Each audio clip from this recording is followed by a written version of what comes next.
In this edition of the deep dive, I want to quickly touch on two subjects: the upcoming general elections that are due in by September in Jamaica, and a quick look at the judiciary as the government tries to implement some degree of strength or teeth in the anti-crime laws in our country and the anti-crime measures in our country.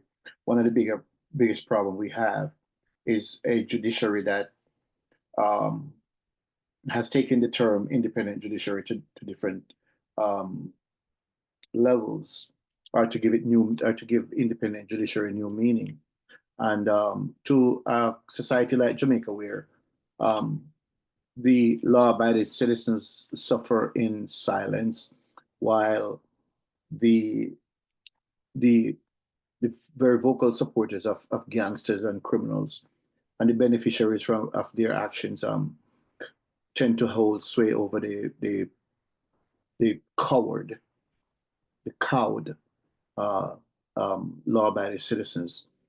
It seemed that the judiciary has taken sides with criminals and have decided, and this has been a long ongoing trend in Jamaica where the judiciary acts as a social service of sorts, not following the law, but taking advantage of the law to release criminals back on the streets. We saw recently where one taxi driver, and everybody know the issue with taxi drivers in our country, who killed recklessly and dangerously um, while driving a cab, ended up killing five and was given a five people and was given a suspended sentence by a judge.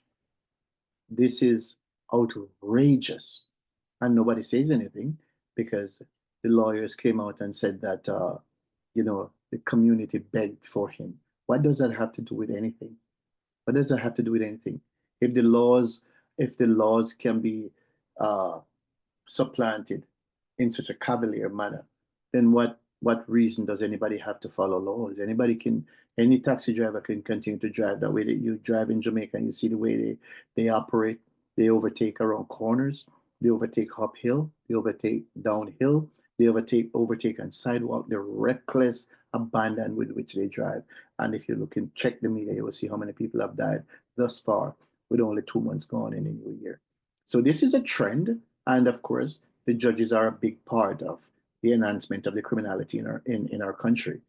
But so tonight, but that's the issue I'll talk about later. It's not going to be long, just a two-part series. But I want to talk about the upcoming elections in which the uh, the Jamaica Labour Party faces the PNP that has been out of power for a little bit now. The Jamaica Labour Party in seeking to get its third term, and the JLP's challenge isn't just about their accomplishments, but also about managing public perceptions in the face of economic hardships and crime. And we talk about crime all the time on this channel. Crime remains a deeply polarizing issue within the government, within Jamaica. It's a very tough issue for the government right now because it's caught between enforcing tough measures and dealing with the opposition pushback. And of course, the PNP has never seen anything that doesn't want to push back on. The PNP has expected exploring any unpopular decision for political mileage, even though if those measures are necessary. The reality over is that many Jamaicans have a complicated relationship with crime, often sympathizing or even celebrating criminals. This is Jamaica, while ignoring the suffering of victims. This makes it difficult for any administration to implement lasting crime fighting strategies and solutions. And the opposition PNP knows that, and it milks that to a T. On the economic front, while infrastructure development is undeniable, the cost of living crisis will weigh heavily on voters. High food prices, job uncertainties, and wage stagnation tend to overshadow long-term national progress. So yeah, you could build the big roads and you could build all everything, but for Jamaicans who love their belly, they don't see that. Pocketbook issues historically drive elections in Jamaica. And if the JLP cannot convince struggling Jamaicans that better days are ahead, they could face significant resistance at the polls. Now, this is not an indication of what will happen. I don't know how the electorate's going to vote, but this is just an early analysis as we go into election series. So tell me if you think that the JLP can effectively communicate their achievements and economic agenda in a way that resonates with the average voter, or will the opposition focus on disaffection and be more persuasive to the electorate? Of course, as I said, electorate is an electorate that uh, is easily swayed by promises. As many people say, Jamaicans don't vote in an administration; they vote out an administration. So this is one of the challenges that the Jamaica Labour Party that has done a pretty decent job after a 22-year span of PNP rule, unbroken 18 and a half. They've done a pretty darn good job in the 2 terms that they've been in office. But again, when there are so many voters, when the electorate is so small and there are so many voters who are moved by platitudes and promises of freeness, it is I see it as a tough road to hoe for the Jamaica Labour Party that has done a terrific job in governance. So listen, while we're on the subject, if you like the content we put out every day when we can, please subscribe to our channel. Tell us what you think in the discussion box below. Give us a like if you like the content. Give us a share if you feel that this content is informative or worth your time. Thank you so much. Now, the other issue is on the issue of dons and celebrities vis-a-vis dancehall artists and their relatives when convicted.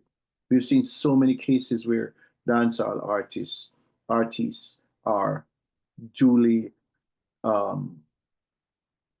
convicted and on minutia, insignificant developments are the cases overturned by the Jamaica appellate court. You know, there's something in law. I'm not a lawyer, full disclosure, but there's something in law that's called stare decisis. It means let the decision stand. Where appellate courts are very reluctant, or should be reluctant, to overturn decisions by the trial court that has heard the evidence. But the Jamaica appellate court doesn't seem to understand that. And so in many cases, including the Vibes Cartel case, in cases we see in Mavado's son, we see so many cases, including when I was in law enforcement, that have been overturned on some minor issue that has nothing to do with the case. The appellate court take the unprecedented stance of overturning the conviction and setting the criminal convict free. You have to ask yourself the question, how much does it cost to buy a judge? How much is it costing to buy these judges? And I know a lot of people are going to come at me for this, but there's a lot of people out there who believe that the courts are so circumspect, so clean, and these people have no idea what they're up against. They have no idea what is going on. So all I ask my Jamaican followers to do is to ask yourselves, why is it when some well-to-do Jamaican don or dancehall artist is convicted of a crime, or their relatives, the appellate court lets them go, even on the rare occasion that they're even convicted? This is something for you to ponder. So it is extremely difficult while the government is trying to change the system, trying to bring about change in the crime culture in our country, the love of criminality in our country, when we have a judiciary that constantly is doing opposite of what the government wants, is taking it upon itself to aid and abet the crime culture in our country. And I know this sounds harsh, but please, I'm asking you to look for yourself. Don't take my word for it. Look for yourself and see you could go on the Jamaica government website and look at the cases that this court keep overturning. The Court of Appeal is not there to overturn the work of trial judges that have heard evidence. The judges in the trial courts are the judges who must be given deference to. They sit there every day. They watch the mannerisms. These are trained people. They watch the mannerisms of the witnesses. How is it that an appellate court would keep overturning these cases? Just yesterday, Movada's son was exonerated for a heinous murder in which he was convicted. How is this? How on what basis are these cases being overturned? We're awaiting that decision because that decision is not out in writing yet. But I'm sure Movada's son is out on the streets. So the question is, how much does it cost to buy a judge? What is the cost of a judge in Jamaica? This has been the deep dive. People, we just want you to think. We want you to think. And in so far as we can bring you information that is germane, we will bring it to you. Have a good night.